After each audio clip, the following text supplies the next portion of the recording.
आज हम इस वीडियो में उपन्यास सम्राट मुंशी प्रेमचंद के लोकप्रिय उपन्यास कर्मभूमि के 8वें भाग से परिचित होंगे। इससे पहले आइए हम पिछले भाग यानी 7वें भाग के सारांश पर एक नजर डालें। अमरकांत जलसों में बोलना तो दूर, शरीक होना भी छोड़ दिया। अब वो दुकान पर बैठने लगा था। एक दिन अमरकांत दुकान पर बैठा था कि काले खां नामक एक असामी आता है सोने के कड़े बेचने के लिए। अमरकांत को यह तुच्छ धंधा पसंद नहीं है। वो उसे फटकार कर भगा देता है। तभी सकीना की दादी पठानीन अपनी मासिक वृत्ति लेने दुकान पर आती है। अमरकांत उसे 5 रुपए देकर इक्के में बिठाकर उसे उसके घर तक पहुंचाने जाता है और वहाँ सकीना के शील स्वभाव से अमरकांत काफी प्रभावित होता है। अब आगे प्रस्तुत है कर्मभूमि उपन्यास का 8वां भाग। अमरकांत 9 बजते लौटा तो लाला समरकांत ने पूछा, तुम दुकान बंद करके कहाँ चले गए थे? इसी तरह दुकान पर बैठा जाता है। अमर ने सफाई दी। बुढ़िया पठानीन रुपए लेने आई थी। बहुत अंधेरा हो गया था। मैंने समझा कहीं गिर गिरा पड़े, इसीलिए उसे घर तक पहुंचाने चला गया था। वो तो रुपए लेती ही न थी, पर जब बहुत देर हो गई तो मैंने रोकना उचित न समझा। कितने रुपए दिए? 5। लाला जी को कुछ धैर्य हुआ। और कोई असामी आया था? किसी से कुछ रुपए वसूल हुए? जी नहीं। आश्चर्य है, और तो कोई नहीं आया। हाँ, वही बदमाश काले खां सोने की एक चीज बेचने लाया था। मैंने लौटा दिया। समरकांत की त्योरियां बदली। क्या चीज थी? सोने के कड़े थे। 10 तोले बताता था। तूने तोला नहीं? मैंने हाथ से छुआ तक नहीं।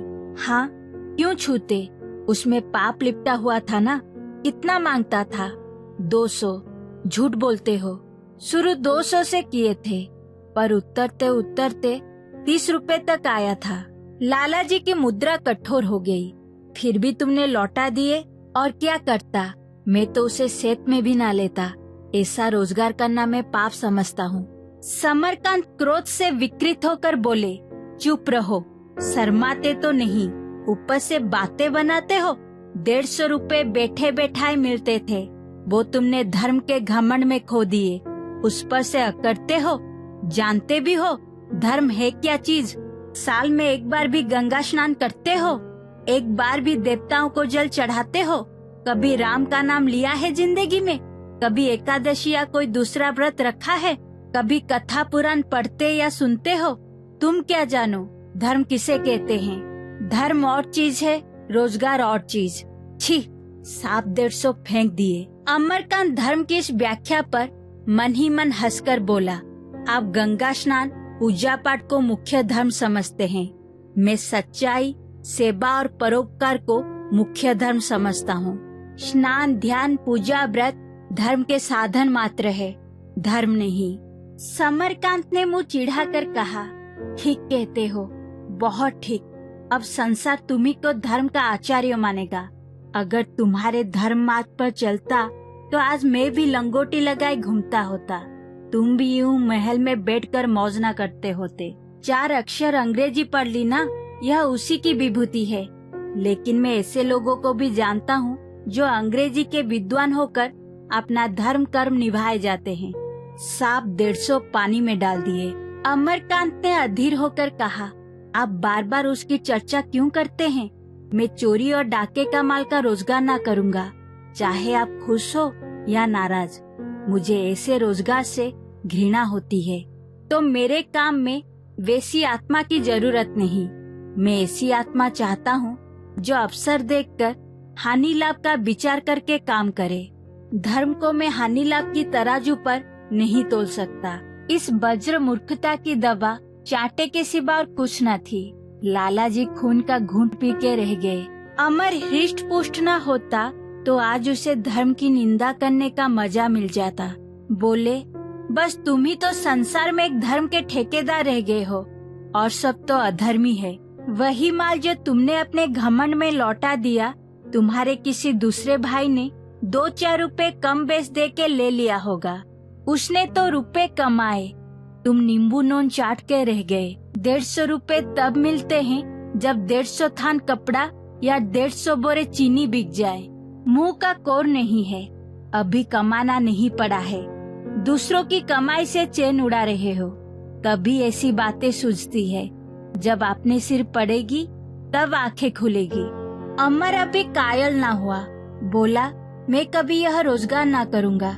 लाला जी को लड़के की मूर्खता पर क्रोध की जगह क्रोध मिश्रित दया आ गई। बोले तो फिर कौन रोजगार करोगे? कौन रोजगार है जिसमें तुम्हारी आत्मा की हत्या ना हो? लेन देन, सूद बटा, अनाज, कपड़ा, तेल, घी, सभी रोजगारों में दाव घात है। जो दाव घात समझता है वो नफा उठाता है, जो नहीं समझता उसका दिबाला पिट जाता है। मुझे कोई ऐसा रोजगार बता दो जिसमें झूठ ना बोलना पड़े, बेईमानी ना करनी पड़े। इतने बड़े बड़े हाकिम हैं, बताओ कौन घूस नहीं लेता? एक सीधी सी नकल लेने जाओ तो 1 रुपया लग जाता है। बिना तहरीर लिए थानेदार रपट तक नहीं लिखाता। कौन वकील है जो झूठे गवाह नहीं बनाता? लीडरों ही में कौन है जो चंदे के रुपए में नोच खसोट ना करता हो? माया पर तो संसार की रचना हुई है, इससे कोई कैसे बच सकता है? अमर ने उदासीन भाव से सिर हिलाकर कहा, अगर रोजगार का यह हाल है तो मैं रोजगार करूँगा ही नहीं, तो घर गृहस्थी कैसे चलेगी? कुएं में पानी की आमद न हो तो कै दिन पानी निकले? अमरकांत ने इस विवाद का अंत करने के इरादे से कहा, मैं भूखा मर जाऊंगा पर आत्मा का गला न घोटूंगा। तो क्या मजूरी करोगे? मजूरी करने में कोई शर्म नहीं है। समरकांत ने हथौड़े से काम चलते ना देखकर घन चलाया। शर्म चाहे ना हो पर तुम कर ना सकोगे। कहो लिख दूं? मुंह से बक देना सरल है, कर दिखाना कठिन होता है। चोटी का पसीना एड़ी तक आता है, तब 4 गंडे पैसे मिलते हैं। मजूरी करेंगे? 1 घड़ा पानी तो अपने हाथों से खींचा नहीं जाता। 4 पैसे की भाजी लेनी होती है तो नौकर लेके चलते हैं, यह मजूरी करेंगे। अपने भाग्य को सराहो कि मैंने कमा कर रख दिया है, तुम्हारा क्या कुछ ना होगा। तुम्हारी इन बातों से ऐसा जी जलता है कि सारी जायदाद कृष्णापन कर दूं, फिर देखूं तुम्हारी आत्मा किधर जाती है। अमरकांत पर उनकी इस चोट का भी कोई असर न हुआ। आप खुशी से अपनी जायदाद कृष्णापन कर दे, मेरे लिए रत्ती भर भी चिंता न करे। जिस दिन आप यह पुनीत कार्य करेंगे उस दिन मेरा सौभाग्य सूर्य उदय होगा। मैं इस मोह से मुक्त होकर स्वाधीन हो जाऊंगा। जब तक मैं इस बंधन में पड़ा रहूंगा मेरी आत्मा का विकास न होगा। समरकांत के पास अब कोई शस्त्र न था। एक क्षण के लिए क्रोध ने उनकी व्यवहार बुद्धि को भ्रष्ट कर दिया। बोले, तो क्यों इस बंधन में पड़े हो? क्यों अपने आत्मा का विकास नहीं करते? महात्मा ही हो जाओ, कुछ करके दिखाओ तो।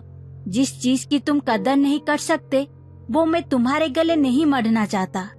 यह कहते हुए वो ठाकुर द्वारे में चले गए, जहाँ इस समय आरती का घंटा बज रहा था। अमर इस चुनौती का जवाब न दे सका। वे शब्द जो बाहर न निकल सके उनके हृदय में फोड़े की तरह टिसने लगे। मुझ पर अपनी संपत्ति की धौंस जमाने चले हैं। चोरी का माल बेचकर, जुआरियों को 4 आने रुपए ब्याज पर देकर, गरीब मजदूर और किसानों को ठग कर तो रुपए जोड़े हैं, उस पर आपको इतना अभिमान है? ईश्वर न करे कि मैं उस धन का गुलाम बनूं। वो इन्हीं उत्तेजना से भरे हुए विचारों में डूबा बैठा था कि नैना ने आकर कहा, दादा बिगड़ रहे थे भैया जी। अमरकांत के एकांत जीवन में नैना ही स्नेह और सांत्वना की वस्तु थी। अपना सुख दुख, अपनी विजय पराजय, अपने मंसूबे और इरादे वो उसी से कहा करता था। यद्यपि सुखदा से अब उसे उतना विराग न था, अब उसे प्रेम भी हो गया था, पर नैना अब भी उसमें निकटतर थी। सुखदा और नैना दोनों उसके अंतस्थल के 2 कुल थे। सुखदा ऊंची, दुर्गम और विशाल थी। लहरें उसके चरणों ही तक पहुंचकर रह जाती थी। नैना समतल, सुलभ और समीप। वायु का थोड़ा सा बेग पाकर भी लहरें उसके मर्मस्थल तक पहुंचती थी। अमर अपनी मनोव्यथा मंद मुस्कान की आड़ में छिपाता हुआ बोला, कोई नई बात नहीं थी नैना, वही पुराना पचड़ा था। तुम्हारी भाभी तो नीचे नहीं थी, अभी तक तो यहीं थी। जरा देर हुई ऊपर चली गई तो आज उधर से भी शस्त्र प्रहार होंगे। दादा ने तो आज मुझे साफ कह दिया, तुम अपने लिए कोई राह निकालो। और मैं भी सोचता हूँ मुझे अब कुछ ना कुछ करना चाहिए। यह रोज रोज की फटकार नहीं सही जाती। मैं कोई बुराई करूँ तो वो मुझे 10 जूते जमा दे, चू ना करूँगा, लेकिन अधर्म पर मुझसे ना चला जाएगा। नैना ने इस वक्त मीठी पकौड़ियाँ, नमकीन पकौड़ियाँ और ना जाने क्या क्या पका रखे थे। उसका मन उन पदार्थों को खिलाने और खाने के आनंद में बसा हुआ था। यह धर्म अधर्म के झगड़े उसे व्यर्थ से जान पड़े। बोली, पहले चलकर पकौड़ियाँ खा लो, फिर इस विषय पर सलाह होगी। अमर ने वितृष्णा के भाव से कहा, ब्यालू करने की मेरी इच्छा नहीं है। लात की मारी रोटियां कंठ के नीचे ना उतरेगी। दादा ने आज फैसला कर दिया। अब तुम्हारी यही बात मुझे अच्छी नहीं लगती। आज किसी मजेदार पकौड़ियाँ तुमने कभी ना खाई होगी। तुम ना खाओगे तो मैं ना खाऊंगी। नैना की इस दलील ने उसके इनकार को कई कदम पीछे धकेल दिया। तुम मुझे बहुत दिक करती है नैना, सच कहता हूँ मुझे बिल्कुल इच्छा नहीं है। चलकर थाल पर बैठो तो पकौड़ियाँ देखते ही टूटना पड़ो तो कहना। तू जाकर खा क्यों नहीं लेती? मैं एक दिन ना खाने से मर तो ना जाऊंगा? तो क्या मैं एक दिन ना खाने से मर जाऊंगी? मैं निर्जला शिवरात्रि रखती हूँ, तुमने तो कभी व्रत नहीं रखा। नैना के आग्रह को टालने की शक्ति अमरकांत में ना थी। लाला समरकांत रात को भोजन ना करते थे, इसलिए भाई भावज बहन साथ ही खा लिया करते थे। अमर आंगन में पहुंचा तो नैना ने भाभी को बुलाया। सुगदा ने ऊपर से ही कहा, मुझे भूख नहीं है। मनावन का भार अमरकांत के सिर पड़ा। वो दबे पांव ऊपर गया। जी मैं डर रहा था कि आज मुआ मल्ला तूल खींचेगा, पर इसके साथ ही दृढ़ भी था, इस प्रश्न पर दबेगा नहीं। यह ऐसा मार्मिक विषय था जिस पर किसी प्रकार का समझौता हो ही ना सकता था। अमरकांत की आहट पाते ही सुगदा संभल बैठी। उसके पीले मुख पर ऐसी करुण वेदना झलक रही थी कि एक क्षण के लिए अमरकांत चंचल हो गया। अमरकांत ने उसका हाथ पकड़कर कहा, चलो भोजन कर लो, आज बहुत देर हो गई। भोजन पीछे करूंगी, पहले मुझे तुमसे एक बात का फैसला करना है। तुम आज फिर दादाजी से लड़ पड़े। दादाजी से मैं लड़ पड़ा या उन्हीं ने मुझे अकारण डांटना शुरू किया? सुगदा ने दार्शनिक निरपेक्षता के स्वर में कहा, तो उन्हें डांटने का अवसर ही क्यों देते हो? मैं मानती हूँ कि उनकी नीति तुम्हें अच्छी नहीं लगती, मैं भी उसका समर्थन नहीं करती, लेकिन अब इस उम्र में तुम उन्हें नए रास्ते पर नहीं चला सकते। वो भी तो उसी रास्ते पर चलते हैं जिस पर सारी दुनिया चल रही है। तुमसे जो कुछ हो सके उनकी मदद करो। जब वो न रहेंगे उस वक्त अपने आदर्शों का पालन करना, तब कोई तुम्हारा हाथ ना पकड़ेगा। इस वक्त तुम्हें अपने सिद्धांतों के विरुद्ध भी कोई बात करनी पड़े तो बुरा न मानना चाहिए। उन्हें कम से कम इतना संतोष तो दिला दो कि उनके पीछे तुम उनकी कमाई लुटा न दोगे। मैं आज तुम दोनों की बातें सुन रही थी, मुझे तो तुम्हारी ज्यादती मालूम होती थी। अमरकांत उसके प्रसव भार पर चिंता भार न लादना चाहता था, पर प्रसंग ऐसा आ पड़ा था कि वो अपने को निर्दोष सिद्ध करना आवश्यक समझता था। बोला, उन्होंने मुझसे साफ साफ कह दिया, तुम अपनी फिक्र करो, उन्हें अपना धन मुझसे ज्यादा प्यारा है। यही कांटा था जो अमरकांत के हृदय में चुभ रहा था। सुगदा के पास जवाब तैयार था, तुम्हें भी तो अपना सिद्धांत अपने बाप से ज्यादा प्यारा है। उन्हें तो मैं कुछ नहीं कहती, अब 60 बरस की उम्र में उन्हें उपदेश नहीं दिया जा सकता। कम से कम तुमको यह अधिकार नहीं है। तुम्हें धन काटता हो, लेकिन मनुष्य वीर पुरुषों ने सदैव लक्ष्मी की उपासना की है। संसार को पुरुषार्थियों ने ही भोगा है और हमेशा भोगेंगे। त्याग गृहस्थों के लिए नहीं है, सन्यासियों के लिए है। अगर तुम्हें त्याग व्रत लेना था तो विवाह करने की जरूरत न थी। सिर मुंडाकर किसी साधु संत के चेले बन जाते, फिर मैं तुमसे झगड़ने न आती। अब ओखली में सिर डालकर तुम मुसलों से नहीं बच सकते। गृहस्थी के चरखे में पड़कर बड़े बड़ों की नीति भी स्खलित हो जाती है। कृष्ण और अर्जुन तक को एक नए तर्क की शरण लेनी पड़ी। अमरकांत ने इस ज्ञानोपदेश का जवाब देने की जरूरत न समझी। ऐसी दलीलों पर गंभीर विचार किया ही नहीं जा सकता था। बोला, तो तुम्हारी सलाह है कि सन्यासी हो जाऊं? शुकदा चिढ़ गई। अपनी दलीलों का यह अनादर न सह सकी। बोली, कायरों को इसके सिवा और सूझ ही क्या सकता है। धन कमाना आसान नहीं है। व्यवसायियों को जितनी कठिनाइयों का सामना करना पड़ता है, वो अगर सन्यासियों को झेलनी पड़े तो सारा सन्यास भूल जाए। किसी भले आदमी के द्वार पर जाकर पड़े रहने के लिए बल, बुद्धि, विद्या, साहस किसी की भी जरूरत नहीं।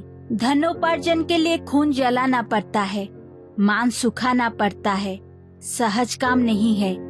धन कहीं पड़ा नहीं है कि जो चाहे बटोर लाए। अमरकांत ने उसी विनोदी भाव से कहा, मैं तो दादा को गद्दी पर बैठे रहने के सिवाय और कुछ करते नहीं देखता।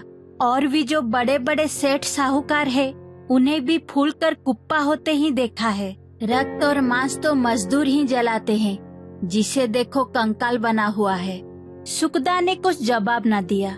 ऐसी मोटी अकल के आदमियों से ज्यादा बकवास करना व्यर्थ था। नैना ने पुकारा, तुम क्या करने लगे भैया? आते क्यों नहीं? पकौड़ियाँ ठंडी हुई जाती है। शुकदा ने कहा, तुम जाकर खा क्यों नहीं लेते? बेचारी ने दिन भर तैयारियां की है। मैं तो तब भी जाऊंगा जब तुम भी चलोगी। वादा करो कि फिर दादाजी से लड़ाई ना करोगे। अमरकांत ने गंभीर होकर कहा, शुकदा, मैं तुमसे सत्य कहता हूँ, मैंने इस लड़ाई से बचने के लिए कोई बात उठा नहीं रखी।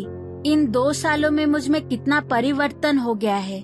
कभी कभी मुझे इस पर स्वयं आश्चर्य होता है।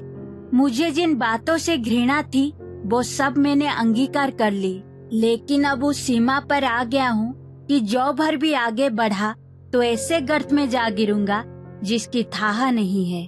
उस सर्वनाश की ओर मुझे मत ढकेलो। शुकदा को इस कथन में अपने ऊपर लांछन का आभास हुआ। इसे वो कैसे स्वीकार करती? बोली, इसका तो यही आशय है कि मैं तुम्हारा सर्वनाश करना चाहती हूँ। अगर अब तक मेरे व्यवहार का यही तत्व तुमने निकाला है तो तुम्हें इनसे बहुत पहले मुझे विष देना चाहिए था। अगर तुम समझते हो कि मैं भोग विलास की दासी हूँ और केवल स्वार्थवश तुम्हें समझाती हूँ, तो तुम मेरे साथ घोरतम अन्याय कर रहे हो। मैं तुमको बता देना चाहती हूँ कि विलासिनी शुकदा अवसर पड़ने पर जितना कष्ट झेलने की सामर्थ्य रखती है, उसकी तुम कल्पना भी नहीं कर सकते। ईश्वर वो दिन न लाए कि मैं तुम्हारे पतन का साधन बनूं। हाँ, जलने के लिए स्वयं चिता बनाना मुझे स्वीकार नहीं। मैं जानती हूँ कि तुम थोड़ी बुद्धि से काम लेकर अपने सिद्धांत और धर्म की रक्षा भी कर सकते हो और घर की तबाही को भी रोक सकते हो। दादाजी पढ़े लिखे आदमी है, दुनिया देख चुके हैं। अगर तुम्हारे जीवन में कुछ सत्य है तो उसका उन पर प्रभाव पड़े बगैर नहीं रह सकता। आए दिन की झोट से तुम उन्हें और भी कठोर बनाए देते हो। बच्चे भी मार से जिद्दी हो जाते हैं। बूढ़ों की प्रकृति कुछ बच्चों सी होती है। बच्चों की भांति उन्हें भी तुम सेवा और भक्ति से ही अपना सकते हो। अमर ने पूछा, चोरी का माल खरीदा करूं? कभी नहीं। लड़ाई तो इसी बात पर हुई। तुम उस आदमी से कह सकते थे, दादा आ जाए तब लाना, और अगर वो ना मानता, उसे तत्काल रुपए की जरूरत थी। आपद धर्म भी तो कोई चीज है, वो पाखंडियों का पाखंड है। तो मैं तुम्हारे निर्जीव आदर्श बात को भी पाखंडियों का पाखंड समझती हूँ। 1 मिनट तक दोनों थके हुए योद्धाओं की भांति दम लेते रहे। तब अमरकांत ने कहा, नैना पुकार रही है। मैं तो तब भी चलूंगी जब तुम वो वादा करोगे। अमरकांत ने अविचलित भाव से कहा, तुम्हारी खातिर से कहो वादा कर लूं, पर मैं उसे पूरा नहीं कर सकता। यही हो सकता है कि मैं घर की किसी बात से सरोकार न रखूं। शुकदा निश्चयात्मक रूप से बोली, यह इससे कहीं अच्छा है कि रोज घर में लड़ाई होती रहे। जब तक इस घर में हो, इस घर की हानि लाभ का तुम्हें विचार करना पड़ेगा। अमर ने अकड़ कर कहा, मैं आज इस घर को छोड़ सकता हूँ। शुकदा ने बम सा फेंका और मैं। अमर विस्मय से शुकदा का मुंह देखने लगा। शुकदा ने उसी स्वर में कहा, इस घर से मेरा नाता तुम्हारे आधार पर है। जब तुम इस घर में ना रहोगे तो मेरे लिए यहाँ क्या रखा है? जहाँ तुम रहोगे वहीं मैं भी रहूंगी। अमर ने संशयात्मक स्वर में कहा, तुम अपनी माता के साथ रह सकती हो। माता के साथ क्यों रहूं? मैं किसी के आश्रित नहीं रह सकती। मेरा दुख सुख तुम्हारे साथ है। जिस तरह रखोगे उसी तरह रहूंगी। मैं भी देखूंगी तुम अपने सिद्धांतों के कितने पक्के हो। मैं प्रण करती हूँ कि तुमसे कुछ ना मांगूंगी। तुम्हें मेरे कारण जरा भी कष्ट ना उठाना पड़ेगा। मैं खुद भी कुछ पैदा कर सकती हूँ। थोड़ा मिलेगा, थोड़े में गुजर कर लेंगे। बहुत मिलेगा तो पूछना ही क्या। जब एक दिन हमें अपनी झोपड़ी बनानी ही है तो क्यों ना अभी से हाथ लगा दे। तुम कुएं से पानी लाना, मैं चौका बर्तन कर लूंगी।